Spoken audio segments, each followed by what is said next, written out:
మేము దిగిపోయే నాడు రెండవ అతిపెద్ద metro network in the country was Hyderabad. ఏది? ఢిల్లీ తర్వాత రెండవది హైదరాబాద్. మేము ఇంకొక పని కూడా చేశాం.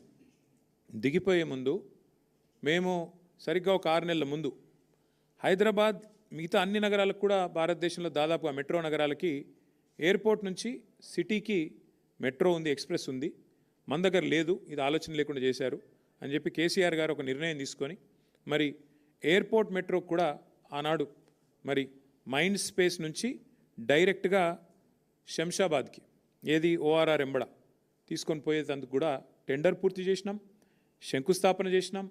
బ్రహ్మాండంగా మొత్తం టెండర్ పూర్తి చేసి ఎల్ఎన్టీ అనే సంస్థనే ఆ అవార్డు దక్కించుకున్నది. వాళ్ళు పని మొదలు పెట్టాలంతే. ఇంకా అద్భుతం ఏంటంటే ఏ మాటకు ఆ మాట ఆనాడు కాంగ్రెస్ ప్రభుత్వం డాక్టర్ రాజశేఖర్ రెడ్డి గారు ఎప్పుడైతే ఓఆర్ఆర్ నిర్మాణం చేశారో ఒక మంచి పని చేసినారు. అందులో ఏం చేసినారు? ఓఆర్ఆర్ చుట్టూతా మెట్రో రైల్ కారిడార్ కూడా స్థలం సేకరించి పెట్టినారు. అందుకే మేమేమనుకున్నామంటే మెట్రో అనేది రహేజా మైండ్ స్పేస్ నుంచి, ఎందుకంటే అక్కడ లక్షల మంది ఐటీ ఉద్యోగులు రావడం పోవడం ఓఆర్ఆర్ ఎట్లా ఉంది, కానీ విపరీతంగా పెరుగుతున్నది, చుట్టూ అపార్ట్మెంట్లు వస్తున్నాయి, అక్కడ విపరీతమైన ట్రాఫిక్ రద్దీ కూడా పెరుగుతున్నది.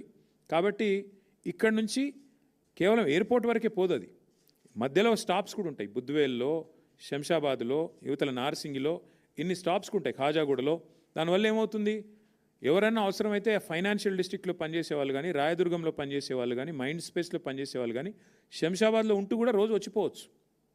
ప్రజా రవాణా వాడుకుంటూ ఎయిర్పోర్ట్ కోసమనే కాదు, శంషాబాద్లో ఉండేవాళ్ళు కానీ. ఇప్పుడు ఏమైందంటే హైదరాబాద్లో మధ్యతరగతి ప్రజలకి మరి ధరలు ఎంత పెరిగిపోయినాయంటే ఇవాళ హైదరాబాద్లో ఒక ఫ్లాట్ కొనుక్కునే బదులు కొద్దిగా దూరం పోతే ఒక అర్ధగంట అవతలికి పోతే ఆడ చిన్న ఇల్లు దొరుకుతుంది 250 గజాలు 300 గజాలలో.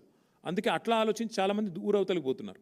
సో అట్లా ఇవన్నీ ఆలోచించి హైదరాబాద్ విస్తరిస్తున్నది అనే ఆలోచనతో 37 కిలోమీటర్ల ఎయిర్పోర్ట్ మెట్రో ఎక్స్ప్రెస్ కూడా అంకురార్పణ చేసింది బీఆర్ఎస్ ప్రభుత్వం.